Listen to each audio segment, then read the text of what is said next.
Hello everyone and welcome to my class. Now continue with the third chapter, that is Democracy and Diversity of Class 10 Civics. Today we'll be discussing an important example which is given in the book, that is about Bulgaria, Romania and India. Right, and through this example we'll be carry on the idea of diversity and how the diversity needs to be accommodated in the society. Right. So here is an example given in which Ganesh, this character, is narrating his experiences in different nation. He came back to India and after visiting different countries in Europe and talking to his friend Mahashweta about his experiences. Right. So he narrated one incident that he met a nurse in Bulgaria. Her name was Yordanka, and she was telling about the Roma people in Bulgaria. Now, she is working in Bulgaria as a nurse. So, sorry, when any Roma person visits the hospital, uh, these Roma people in Bulgaria are considered as criminals. They behave in violent ways. They are very aggressive. They spit on walls. They smoke a lot, and they cannot speak softly.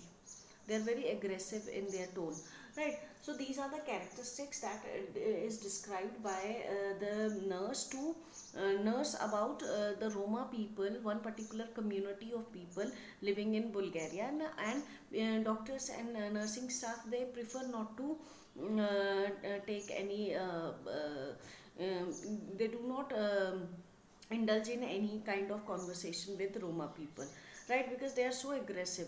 If any person in a family of Roma, they fell ill, then they quickly visits to a hospital, but they don't have money for that, right? They are poor.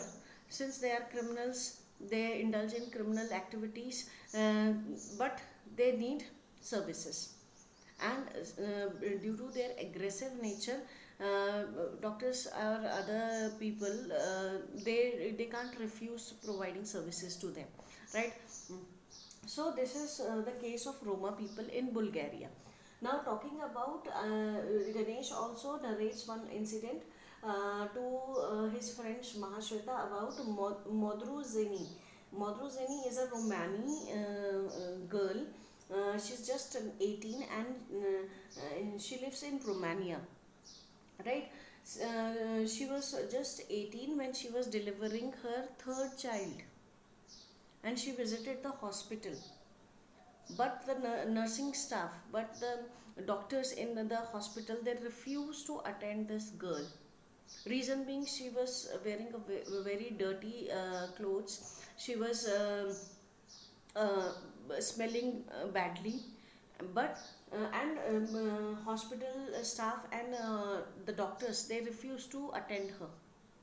In that case, with the help of a sweeper who was a Romani, uh, she helped her to deliver the child, right?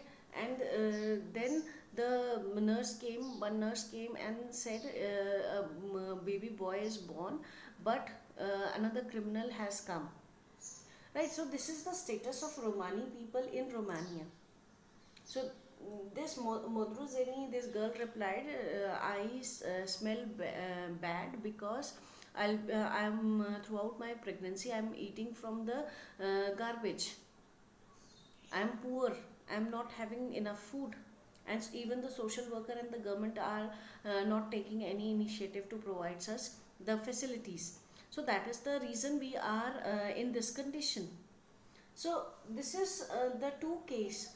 Out of these two cases, we have seen that such kind of cases we do see in our nation.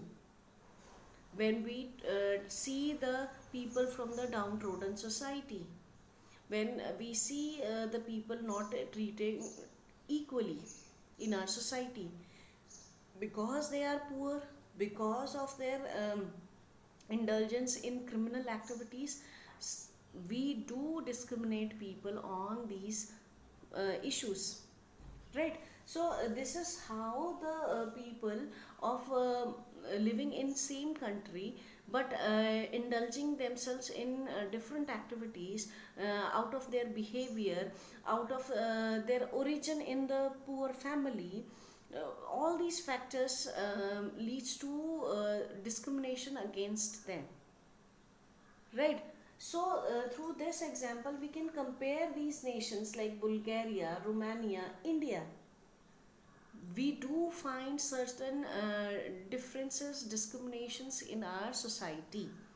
Now, how to tackle these differences, how to stop this discrimination, we'll be discussing in the next video, when we'll talk about the role of government, when we'll talk about the initiative needs to be taken by the people, right? So please wait for the next video. Please like, share and review this and subscribe this channel. Thank you.